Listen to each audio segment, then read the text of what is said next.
할렐루야. 네. 반갑습니다. 오늘도 하나님을 함께 예배하는 모든 성도분들 사랑하고 축복하고 또 환영합니다. 오늘은 특별히 12월 첫 주입니다. 거리에서는 벌써 캐롤 소리가 들려옵니다. 들으셨죠? 못 들으셨나요? 네. 밖에 좀 나가겠습니다. 저는 꼭 모든 사람들이 예수님이 이 땅 가운데 오심을 기뻐하고 찬양하는 것처럼 들려서 기쁜 한 날입니다. 우리도 오늘 예배할 때에 2000년 전에 오신 예수님의 사랑과 다시 오실 예수님을 향한 소망을 담아 함께 찬양했으면 좋겠습니다. 우리 이렇게 인사할까요? 예수님이 오셨고 다시 오실 겁니다. 함께 인사하겠습니다. 예수님이 오셨고 다시 오실 겁니다.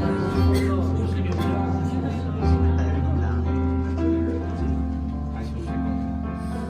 우리 함께 하나님의 사랑, 기쁜 소식, 복음을 노래하고 우리는 믿노라 함께 고백하며 나아가겠습니다.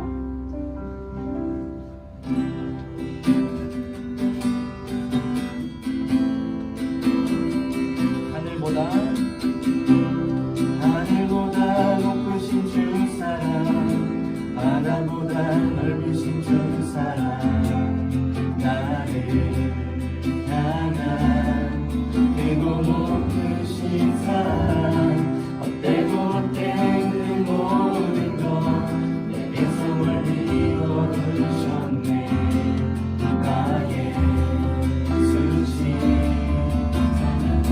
하늘보다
네. 네, 우리 그 구원의 반응에 목소리 높여 주의 이름을 찬양하며 나아가겠습니다.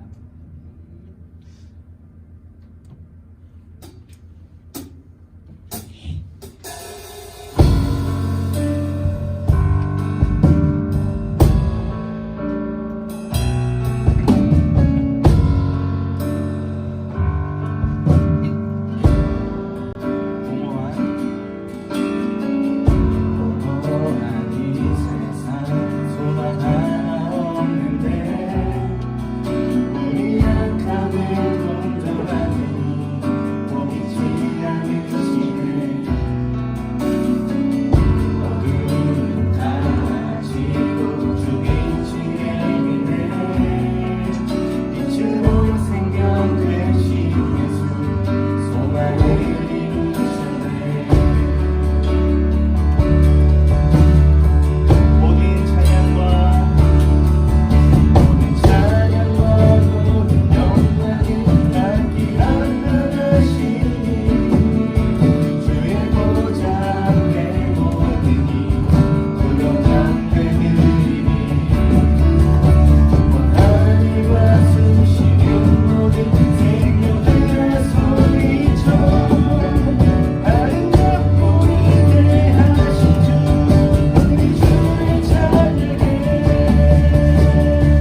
우리를 구원하신 하나님께서 우리를 통하여 온 민족과 나라의 복음을 전하게 하실 줄 믿습니다. 할렐루야. 온 물이 바다를 덮은 것 같이 온 나라를 하나님의 복음으로 덮으신 주의 은혜를 찬양하겠습니다. 할렐루야.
기도하겠습니다.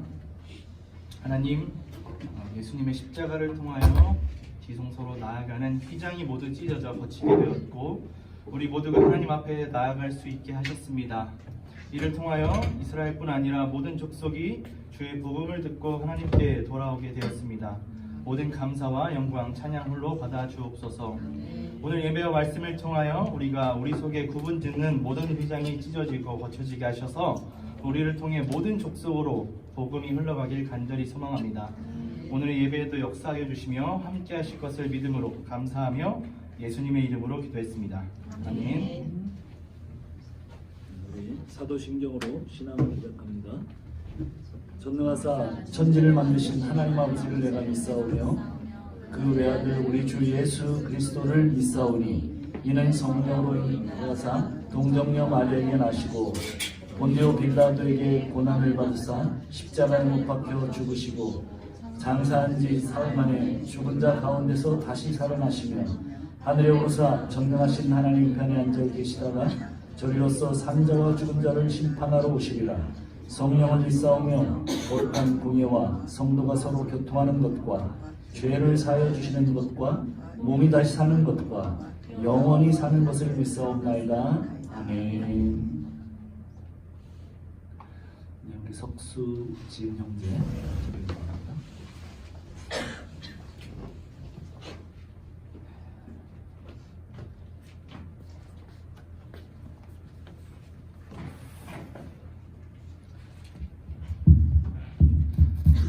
기도하시겠습니다. 하나님, 우리가 예수 그리스도의 이름을 믿으면 죄사함을 받고 살겠습니다. 우리가 예수 그리스도의 이름을 부르면 우리가 성령의 능력을 받고 고침을 받겠습니다. 우리가 예수의 이름을 들을 때는 주님의 십자가가 보이고 그 능력을 알게 됩니다. 우리가 주님의 말씀 듣고자 하나님 앞에 나아가기를 원합니다. 기도하기를 원합니다. 외모를 보지 않으시는 하나님, 주님의 백성을 찾으시는 하나님, 우리가 주님 안에서 화평과 복음을 누리기를 간절히 기도합니다. 오늘 예배와 함께하여 주시옵소서. 예수 그리스도의 이름으로 기도합니다.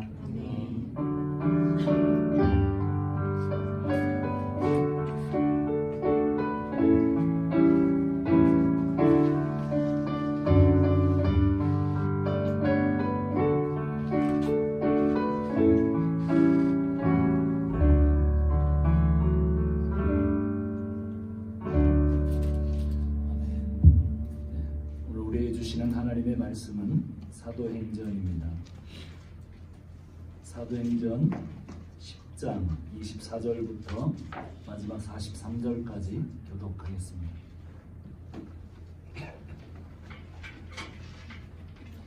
제가 먼저 읽겠습니다.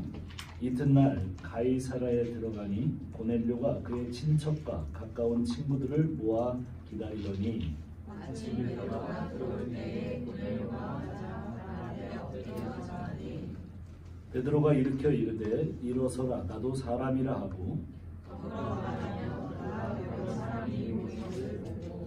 이르되 유대인으로서 이방인과 교제하며 가까이 하는 것이 위법인 줄은 너희도 알거니와 하나님께서 내게 지시하사 아무도 속되다 하거나 깨끗하지 않다 하지 말라 하시기로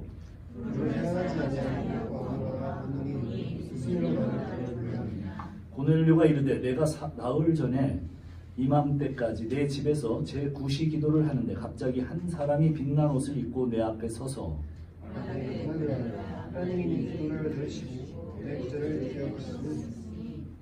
사람을 요바에 보내어 베드로라 하는 시몬을 청하라. 그가 바닷가 무두장인 시몬의 집에 유숙하느니라 하시기로 내가 당신에게 사람을 보내니 그것들이 전하여 갑니다.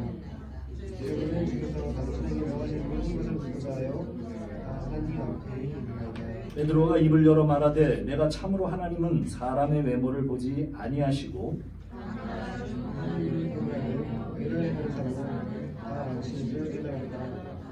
만유의 주 되신 예수 그리스도로 말미암아 화평의 복음을 전하사 이스라엘 자손들에게 보내신 말씀 너희는 이스라엘을 발표한 후에 갈릴리에서 시작하여 온 일을 전파한 것을 알거니와 하나님이 나사렛 예수에게 성령과 능력을 기름 붓듯 하셨음에 그가 두루 다니시며 선한 일을 행하시고 마귀에게 눌린 모든 사람을 고치셨으니 이는 하나님이 함께 하셨습니다.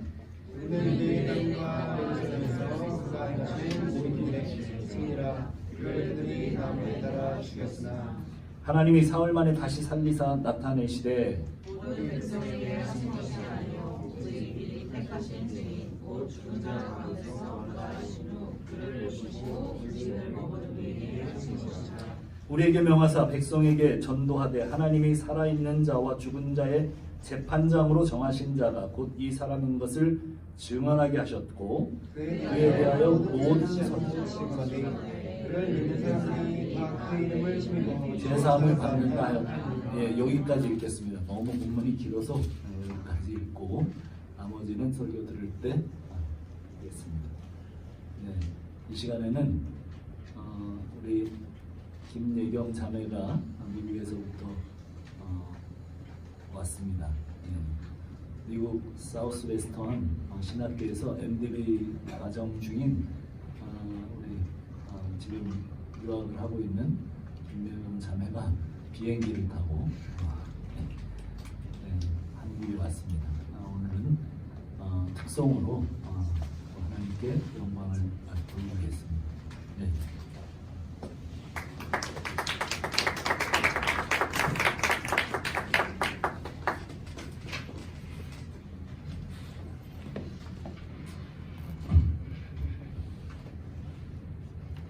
안녕하세요.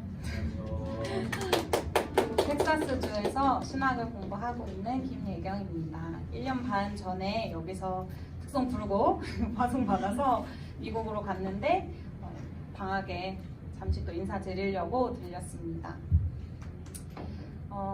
미국에 가기 전에는 되게 설레고 또 두렵기도 하지만 설레는 마음을 가지고 갔는데 미국에 가보고 나니까 세상에서 우리가 흔히 말하는 인맥이 그렇게 중요한 사회인지 몰랐어요. 근데 저는 인맥도 없고 남편만 믿고 같이 갔는데 어떨 때는 처음에 진짜 많이 울면서 저의 보잘것없는 인맥도 없는 삶이 되게 쓸쓸하게도 많이 느껴졌었는데 매일 밤 성경을 읽으면서 목사님들의 그 설교가 생각이 났어요. 하나님이 우리의 든든한 백이다 라고 이야기하잖아요. 그 설교를 이제 제가 진짜 삶으로 살아내야 되는 걸 깨닫게 된 거죠. 그래서 매일 밤 울면서 성경을 읽으면서 그 삶을 살아보고자 하나님께 드렸던 고백이자 이 찬양입니다. 이 찬양 함께 하나님께 드렸으면 좋겠습니다.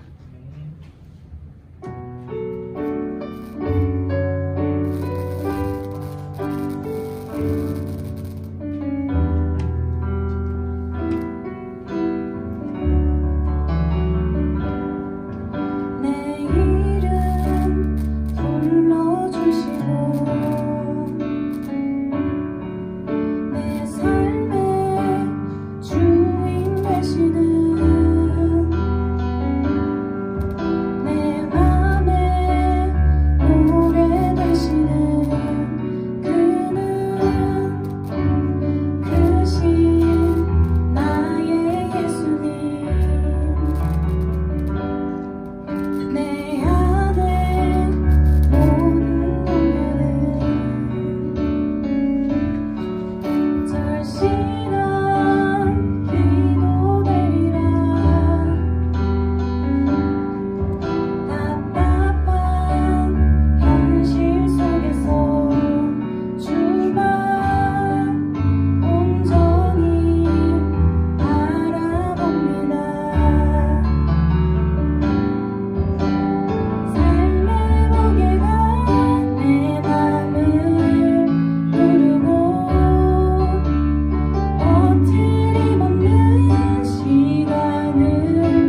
기도드립니다.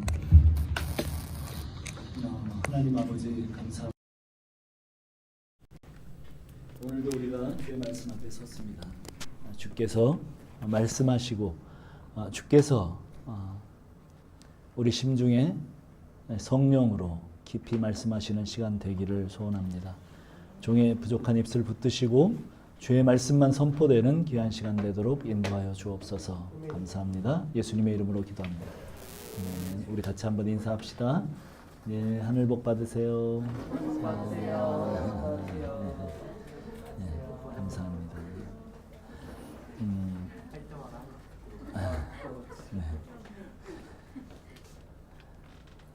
네, 감사합니다. 우리 애경자매 또 이렇게 같이 특송을 같이 누릴 수 있는 특권을 주셔서 정말 감사하고 또 그 유학 가정에 굉장히 어려울 거예요. 아마 같이 동료 선후배들이 그러는데 정말 한국보다 몇 배 더 어려운 삶이라고 하더라고요. 늘 하나님께서 오늘 특송의 고백처럼 함께 하셔서 우리 예경 자매와 우리 남편, 형제를 인도해가는 귀한 시간들로 채워주시기를 바랍니다. 예. 네, 성경이 저기로 가버렸네. 됐어. 자, 우리 10장 23절 같이 한번 읽읍시다. 10장 23절 시작. 23절 같이 한번 읽어보세요. 시작. 베드로가 불러들여 유숙하게 하니라. 이튿날 일어나 그들과 함께 갈새 욥바에서 온 어떤 형제들도 함께 가니라. 네, 욥바에서 온 형제들도 함께 가이사랴로 갔다고 기록하고 있죠. 베드로를 수행하던 사람들이 몇이 있었고 그 다음에 고넬료가 보낸 사람들 3명 이렇게 하면 꽤 많은 사람들이 가이사랴로 간 것 같아요. 그리고 고넬료 집에 도착해 보니까 친척들과 친구들이 모여 있었습니다. 고넬료의 가정과 몇 친척들 또 친구들 그렇게 다 모이면 그 당시는 다 대가족이잖아요. 그러니까 적어도 몇십 명 또는 100여 명 이상이 모여 있었다는 말이 돼요. 이렇게 많은 사람들이 모여서 베드로의 이야기를 들은 것이 오늘 본문의 내용이죠. 욥바에서 온 유대인들이 이방인들이 공식적으로 구원받고 성령을 받은 일의 증인이 됩니다. 이방인들이 구원받은 것은 한두 사람에게 개인적으로 있었던 일이 아니라 마치 오순절날 성령이 오셨을 때처럼 많은 사람들이 운집했고 또 유대인들에게 성령이 공개적으로 일하셨던 것처럼 이날 많은 이방인들에게 성령이 공개적으로 이방 지역인 가이사라에서 일하셨던 것을 지금 누가가 그렇죠? 기록하고 있어요.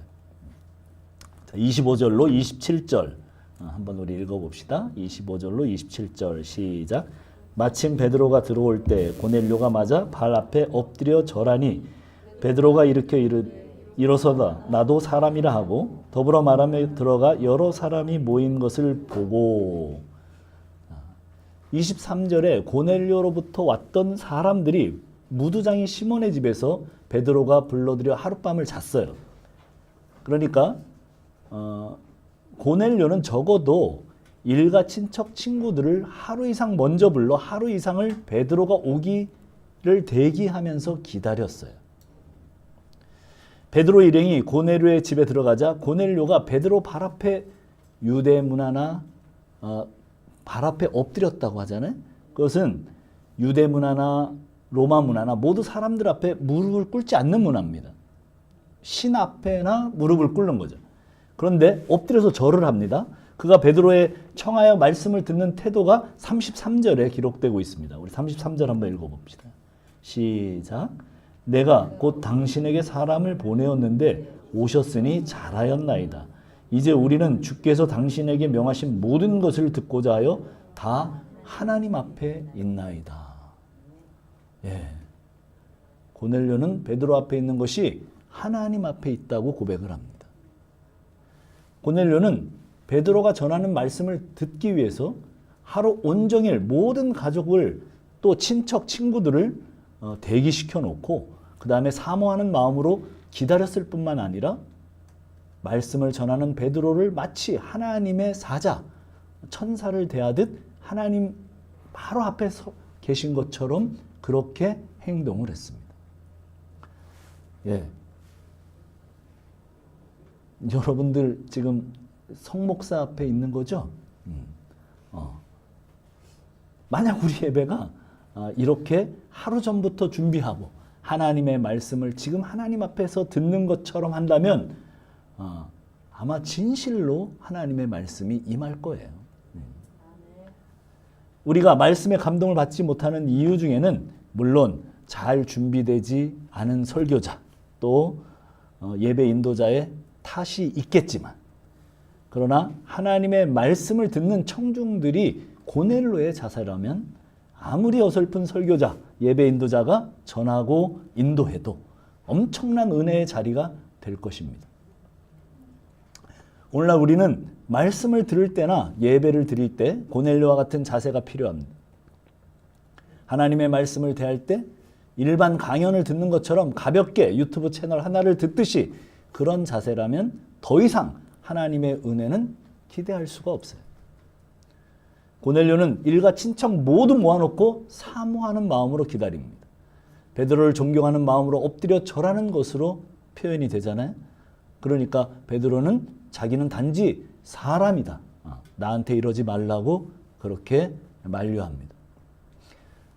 유대인들의 전통적 가치와 단습에 따르면 베드로는 이방인의 집에 들어갔다는 것 자체가 문제가 됩니다. 28절 우리 한번 읽어볼까요? 시작. 유대 사람으로서 이방 사람과 같이 한번 읽겠습니다. 시작. 이르되 유대인으로서 이방인과 교제하며 가까이 하는 것이 위법인 줄을 너희도 알거니와 하나님께서 내게 지시하사 아무도 속되다 하거나 깨끗하지 않다 하지 말라 하시기로. 예. 그들에게 말합니다. 유대 사람으로서 이방 사람과 사귀거나 가까이 하는 일이 불법이라는 것은 여러분도 압니다. 그런데 하나님께서 나에게 사람을 속되거나 부정하다고 하지 말라고 지시하셨습니다. 베드로가 이방인의 집에 들어가 지금 우리가 보면 그것은 들어간다는 것이 아무것도 아니잖아요. 그런데 베드로는 사뭇 비장합니다. 이방인과 유대인이 사귀는 것 자체가 위법이라고 말합니다. 위법, 그것은 헬라어로 아테미토스입니다. 어떤 실정법을 어기는 그런 단어가 아닙니다. 고대 사회에서 규범이나 관습을 벗어나는 행동을 할 때 사용되는 단어예요. 이런 관습에도 불구하고 베드로는 자신이 올 수밖에 없었던 것은 하나님께서 모든 사람을 부정하거나 속된 것에서 풀어놓으셨다는 거예요. 이제 베드로는 인간들, 이방인들을 자기보다 열등한 존재라 부정한 존재로 생각하는 그 틀을, 아주 강력한 틀이잖아요. 그 틀을 점점 더 벗어나고 있습니다. 이것이 바로 복음의 능력입니다. 성령이 불이 임해서 한 공동체나 개인에게 임하셨을 때 나타나는 현상이 이것입니다. 우리는 불이 떨어지는 그 충만 그 자체를 사모하지만 성령이 우리 가운데 임하셨을 때 우리가 어떤 열매를 맺느냐에 사실은 더 주목을 해야 돼요. 베드로는 이방인에 대한 올바른 인식을 하게 됩니다. 이런 인식의 변화가 29절의 행동을 가능케 했습니다. 그래서 부름을 사양하지 않고 왔노라 그렇게 말합니다. 그러니 묻노니 무슨 일로 나를 불렀느냐고 그렇게 묻습니다. 그러자 고넬료는 며칠 전에 본 천사의 환상을 여기서 다시 한번 언급합니다.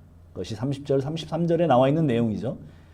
그래서 베드로에게 사람을 보냈고 우리는 지금 주님께서 베드로에게 주신 말씀을 들으려고 이렇게 다 하나님 앞에 모여 있다는 거예요. 이제 베드로가 말을 시작합니다. 34절, 35절 같이 한번 읽어봅시다. 시작. 베드로가 입을 열어 말하되 내가 참으로 하나님은 사람의 외모를 보지 아니하시고 각 나라 사람 중 하나님을 경외하며 의를 행하는 사람은 다 받으시는 줄을 깨달았도다. 예. 예전에 구리시에서 한 30년 전 얘기죠. 사역을 하는데 그날 우리 김태진 형제라고 지금은 아마 전도사님이 된 걸로 알고 있는데 그 형제가 처음 교회 오던 날이에요. 근데 이제 그때는 청년들이 꽤 많이 모였던 교회였습니다. 그래서 한 300여 명의 청년들이 있었는데 이제 제가 그 부자 관원 그 청년 설교를 하면서 오늘 차를 타고 온 형제가 벤츠를 타고 왔고, 그리고 그 형제는 사법고시를 통과했고, 그리고 그 형제는 준재벌쯤 되는 부자입니다. 이렇게 이제 무슨 얘기를 한 거냐면 그 부자 청년이 이 정도의 스펙을 가지고 있다라고 성경에 나오는 그 청년을 이제 빗대어서 그렇게 설명을 했는데, 그 비교를 진짜로 알아듣고 나중에 보니까 자매들이 많이 몰려와가지고 저한테 그 태진 형제가 어딨냐고, 어디 사냐고, 막 엄청난 관심을 한 100여 명 이상이 몰려와서 거의 농성하다시피 저에게 그런 얘기를 했었어요. 사람은 외모를 봅니다. 사람은 그 외모에 나타난 그것에 상당한 관심을 가져요.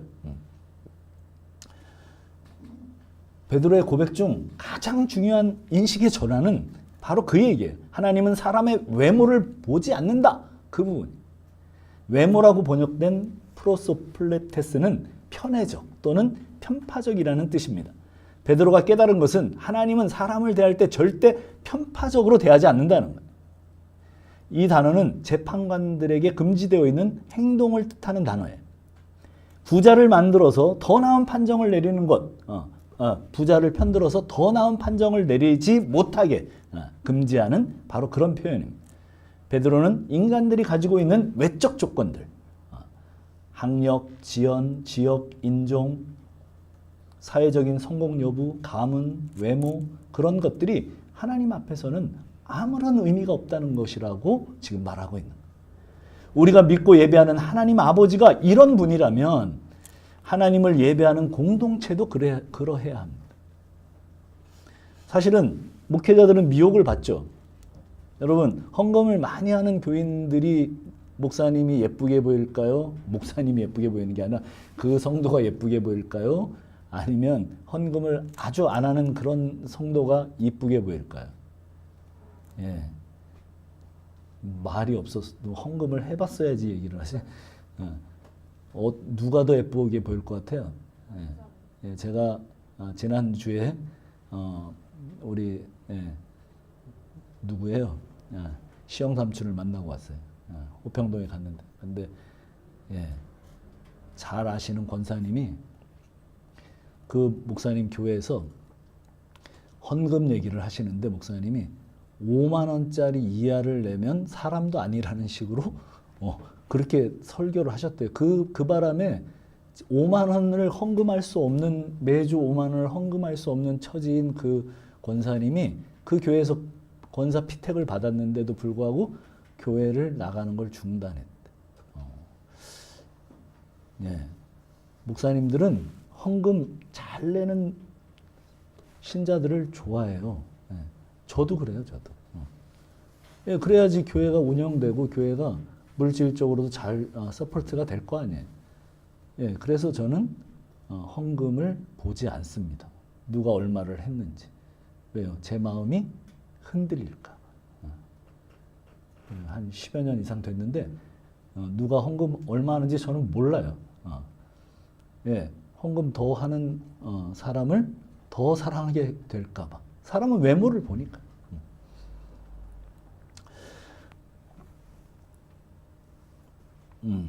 하나님이 외모를 보지 않는 분이라면 우리도 그렇게 합시다.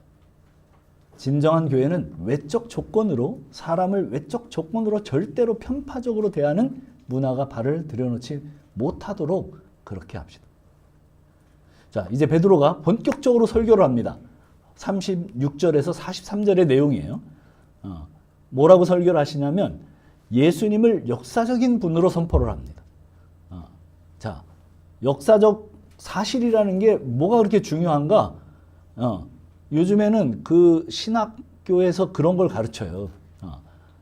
부활의 의미가 중요하지 뭐 예수님이 역사적으로 부활했다는 거 그거 뭐 과학적으로 믿어지지 않는 걸 억지로 믿으려고 그러지 말고 그게 중요한 게 아니라 부활이 주는 교훈 그 자체가 중요하다 뭐 이렇게 가르쳐요. 많은 경우에 거기에 사인을 하고 오신 분들이 목회를 합니다. 예. 뭐 신화적 요소가 있다는 거죠. 거기에는 이런 주장을 목회자들이 해요. 저는 그렇게 생각합니다. 예수님이 부활하신 것이 역사적 사실이 아니라면 교회 다닐 이유가 뭐가 있어요?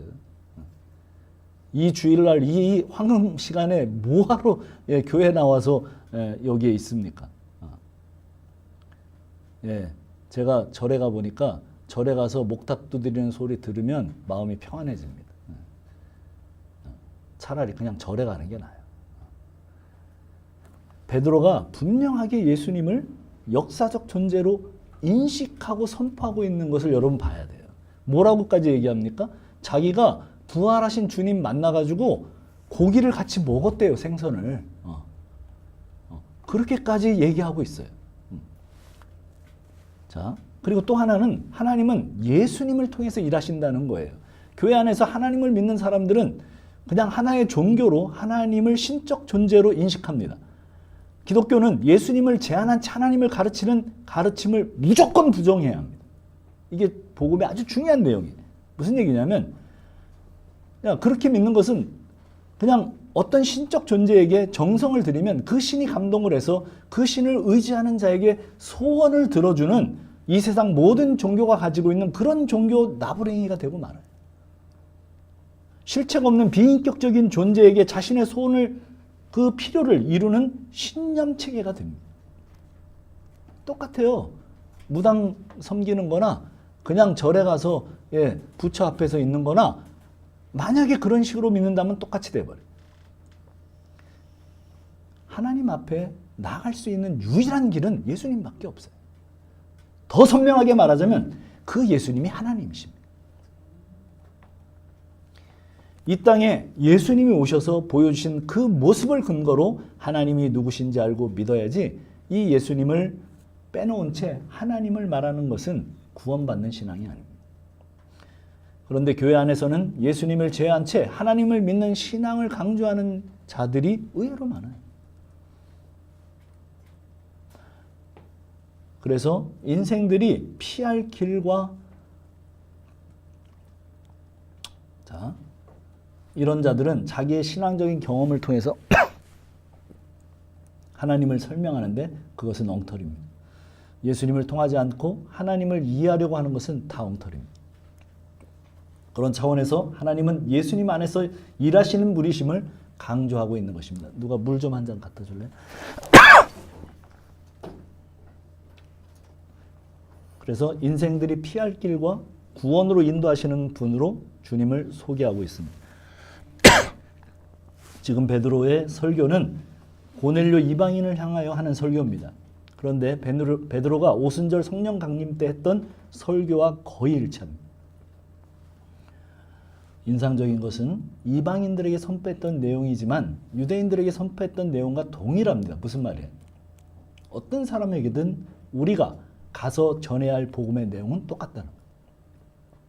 2000년 전이나 오늘이나 똑같은 거예요. 성령 강림 때 오순절날 모였던 그 120 문도와 거기에 있던 디아스포라 유대인들에게 했던 그 설교나 그리고 지금 여기서 하는 고넬료 이방인들 모여서 하는 그 집의 설교나 오늘 2000년이 지난 오늘 우리가 목사님들이 강단에서 해야 될 설교는 다 똑같은 내용이에요.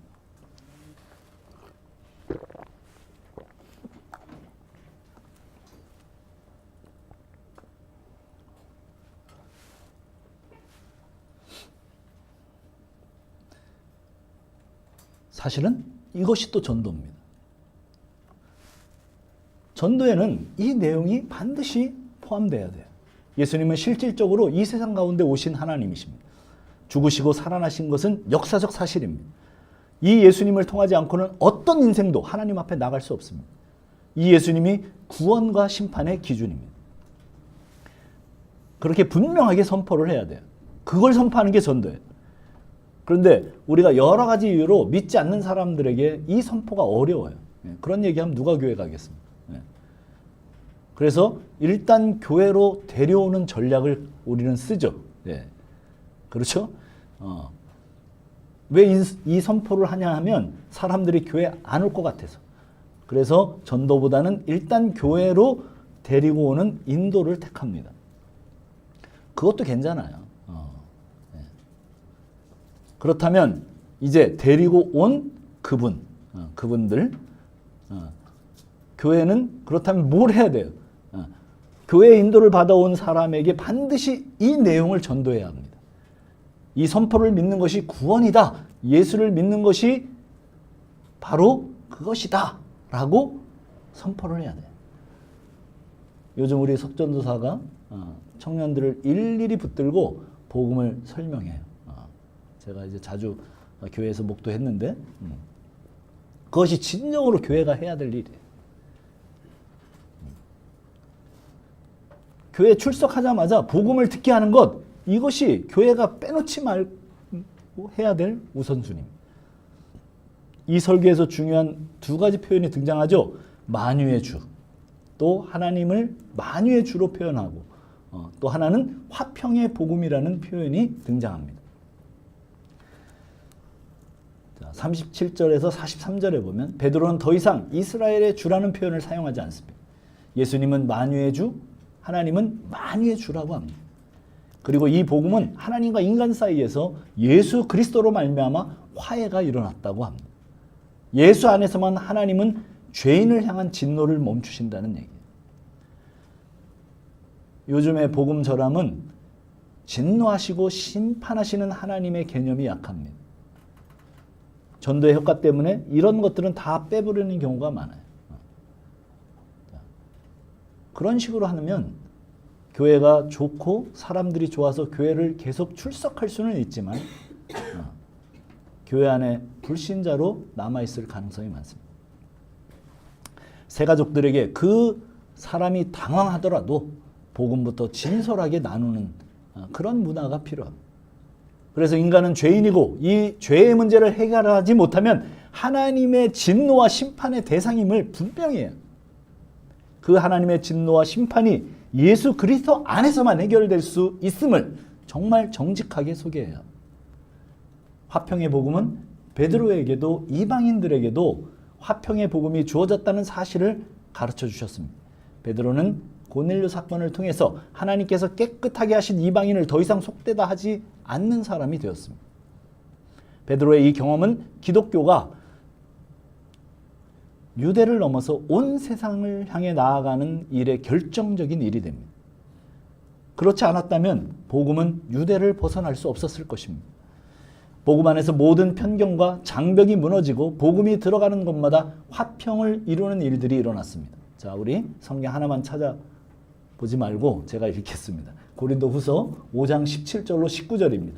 그런즉 누구든지 그리스도 안에 있으면 새로운 피조물이라. 이전 것은 지나갔으니 보라 새 것이 되었도다. 모든 것이 하나님께로 났으며 그가 그리스도로 말미암아 우리를 자기와 화목하게 하시고 또 우리에게 화목하게 하는 직분을 주셨으니 곧 하나님께서 그리스도 안에 계시사 세상을 자기와 화목하게 하시며 그들의 죄를 그들에게 돌리지 아니하시고 화목하게 하는 말씀을 우리에게 부탁하셨느니라. 화평의 복음은 반드시 사람들 안에서 화목하게 하고 화평하게 하는 일을 만들어냅니다. 이것이 우리 공동체에게는 어떤 메시지입니까? 우리 시대는 유대인들과 이방인들이 모두가 동등한 자격을 누린다는 것은 너무나 당연합니다. 그러나 베드로와 초대 교인들에게 혁명적인 인식의 전환이 있어야만 그렇게 가능했습니다. 우리 역시 특정한 문화 전통을 고집하고 그것을 유지해서 편안한 자리를 머물려고 한다면 화평의 복음의 의미를 아직 잘 모르는 사람입니다. 교회는 늘 깨어 있어서 하나님의 구속의 역사가 어떻게 진행되어지고 있는지 예민해야 합니다. 하나님은 우리 시대에 교회들의 관심을 어디로 모으고 계시는가? 이것을 잘 파악하지 못하면 교회는 그냥 표류하다가 자초하고 말 겁니다. 베드로가 인식 전환이 되기까지 하나님께서 성령을 보내주시고 사람을 보내주시고 환상을 보내주시고 그렇게 하는데도 베드로가 잘 깨닫지를 못하잖아요. 그렇게 잘 깨닫지 못하다가 조금씩 방향이 전환되더니 마침내 하나님께서 뜻하는 바 선명한 이해를 가지게 됩니다. 그렇게 성령의 불이 이방인들에게 옮겨 붙을 수 있었습니다. 우리 주님이신 예수님은 이 땅에 불을 지르러 오셨다고 그렇게 말씀하셨어요. 누가복음 12장 49절에 보면 이렇게 말씀합니다. 내가 불을 땅에서 이 땅에 던지러 왔노니 이 불이 이미 붙었으면 내가 무엇을 원하리요? 우리 먼저 믿는 신자들은 모두가 하나님과 세상을 화목케 하는 화평의 복음을 전하는 전도자입니다. 예수님의 던지신 불을 전하는 전도자들입니다. 그런 의미에서 우리는 한 사람 한 사람 장작입니다. 예수 잘 믿는 사람들은 활활 타오르는 장작입니다. 자, 여러분 다 활활 타오르는 장작이십니까? 네. 네. 한 사람만 활활 타오르고 있습니다. 나머지는 다 죽어가고 있습니다. 그런데 예수 잘 믿는 사람들 활활 타오르는 장작인데 근데 이 장작은 혼자 있으면 결국 꺼져요. 자, 10개가 있으면 어떻게 될까요? 10개가 활활 타오르다가 꺼집니다. 어떻게 해야 계속 활활 타오를 수 있을까요? 예. 그래서 교회에서 믿음 좋은 사람만 있으면 완전히 이제 냉각됩니다. 누가 있어야 돼요? 예. 전혀 신앙이 없어 보이고 이제 막 신앙을 걸음마를 시작해야 되는 우리 동일이 형제 같은 사람들이 있어야 돼요. 예. 새로운 장작이 들어와야 됩니다. 그래야 계속 타오를 수 있어요. 예. 우리 민규 형제 같은 장작이 들어와야 계속 타오를 수 있어요. 예. 어디 갔어 우리 석규? 석규 같은 장작이 새로 들어와야 활활 타오를 수 있어요. 신앙 좋은 사람들만 교회에 있으면 결국 그 신앙의 열기는 꺼져요. 아직 미숙하고 신앙의 초보요 아기 같지만 새신자, 새가족들이 있어 그 불이 옮겨 붙어야 합니다. 베드로의 불이 유대인들 안에 있었다면 거기 안에만 있었다면 그 불은 얼마 가지 못하고 꺼졌을 거예요. 베드로가 편견과 차별을 극복하고 이방인들에게, 백부장에게, 그의 가족들에게, 그의 친구들에게, 그의 친척들에게 그 불이 옮겨 붙었기 때문에 그 불이 2000년 지난 지금까지 오늘 우리에게까지 불타오르고 있는 거예요.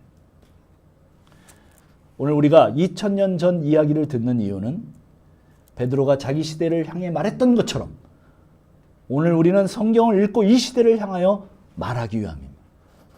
오늘 우리 교회에 하나님이 어떤 사명을 던지고 계실까요? 아니 뭐 다른 교회 말고 오늘 우리 교회, 이 교회에 어떤 사명을 던지고 계실까요? 베드로의 시대 베드로는 편견과 차별을 극복하고 자기 시대를 향하여 이방인들에게 복음을 선포했습니다. 화평의 복음을 선포했습니다. 오늘 우리는 무엇에 헌신해야 합니까? 우리 시대를 향한 우리 교회의 부르심은 뭐예요? 우리 교회는 장년과 청년의 비율이 항상 반반 정도 됐던 교회예요. 근데 팬데믹 끝난 올해는 그 수치가 완전히 무너졌습니다. 예, 청년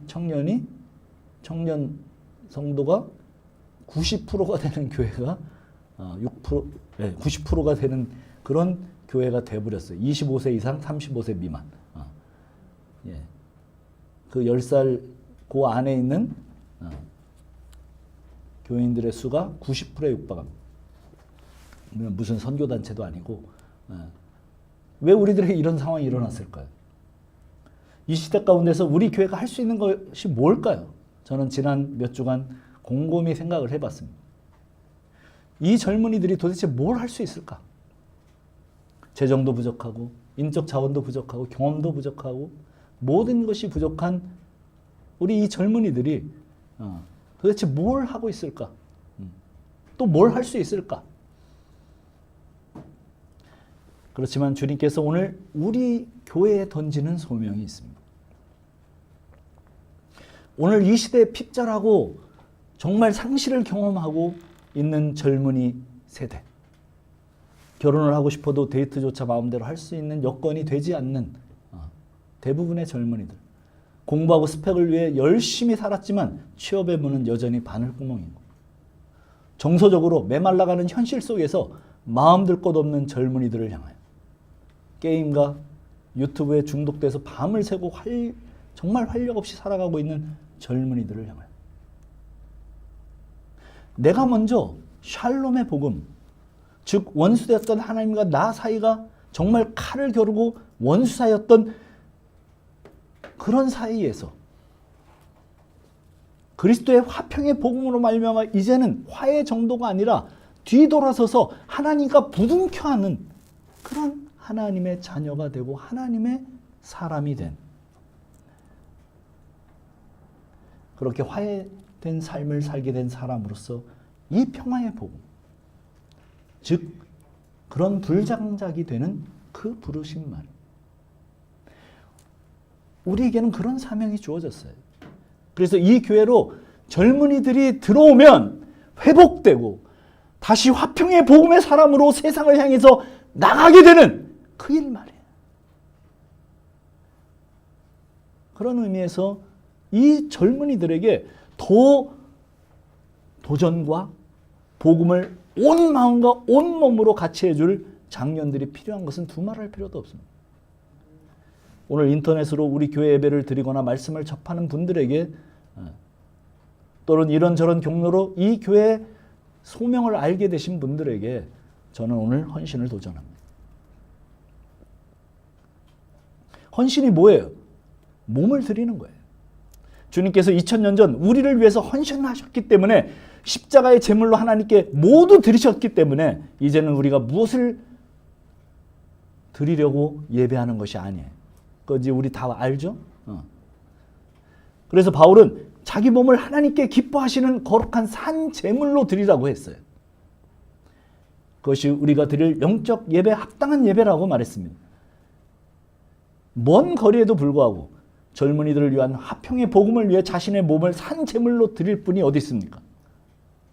화평의 복음을 위해 자신의 물질과 시간을 들여 헌신을 할 이 시대의 화목의 일꾼들은 어디 있습니까? 저는 오늘 초청합니다. 원근 각지에서 모여서 화평의 복음을 이 시대 젊은이들에게 줄 수 있는 소명의 사람들이 말씀을 듣는 자들의 마음속에 불릴 듯 일어나고, 그 사람들이 여기에 모여서 오늘 이 젊은이 세대를 향해서 외치고 가르치고 세우는 그런 교회가 되기를 기도합시다. 네, 기도하겠습니다.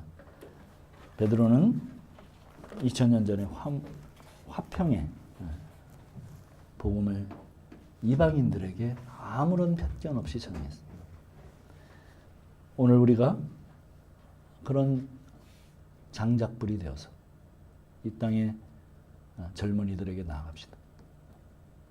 그리고 이 설교를 듣는 또 다른 이 젊은이들을 섬길 만한 장년들이 같이 모여 이런 일들이 도모되는 귀한 교회가 되기를 하나님께 우리 간절히 한번 기도하겠습니다. 하나님 아버지, 감사합니다.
곳에 같이 갈 수 있는 사람들을 보내셔서 손잡고 하나님의 일을 도모할 수 있도록 주 도와주시옵소서.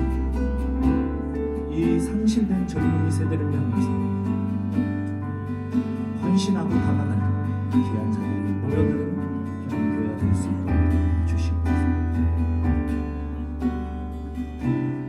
예수님의 이름으로 기도합니다. 찬양 한 곡 드리겠습니다.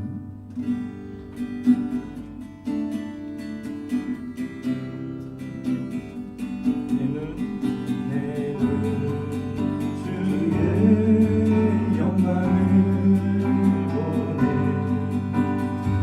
우리 가운데 계신 주님, 그 빛난 영광 온 하늘 덮고 그 찬송 가득해. 내 눈 주의 영광을 보네. 찬송 가운데 서신 주님, 주님의 얼굴을 온 세상 향하네. 권능의 팔을 드셨네. 주의 영광이 곁에 가득해. 우린 선의 주님과 함께 찬양하며 우리는 전진하리. 모든 열방 주 볼 때까지 우리 바다 덮음 같이 여호와의 영광을 인정하는 것이 온 세상 가득하리라. 우리 바다 덮음 같이, 우리 바다 덮음 같이, 우리 바다 덮음 같이.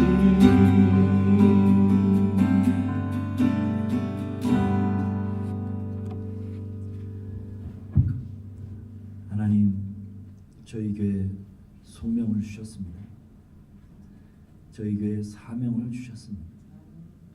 젊은이들이, 상실한 젊은이들이 이곳에 와서 회복되는 그런 꿈과 그런 비전을 저희들에게 주셨습니다.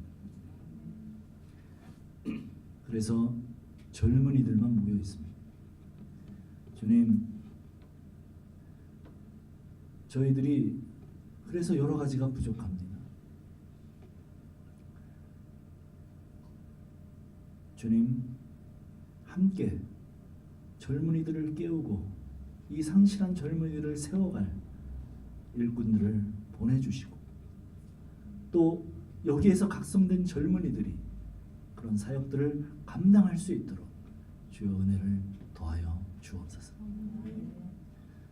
이제는 우리 구주 예수 그리스도의 십자가의 피 흘리기까지 우리를 사랑해 주신 그 은혜와 하나님의 한량없는 아들을 보내시기까지 그 한량없는 은혜와 성령님의 감화 감동 교통하시는 은혜가 이제 주님의 그 말씀 앞에 엎드리고 순종하기를 원하는 우리 가족 머리 위에 영원토록 함께 하실지어다. 아멘.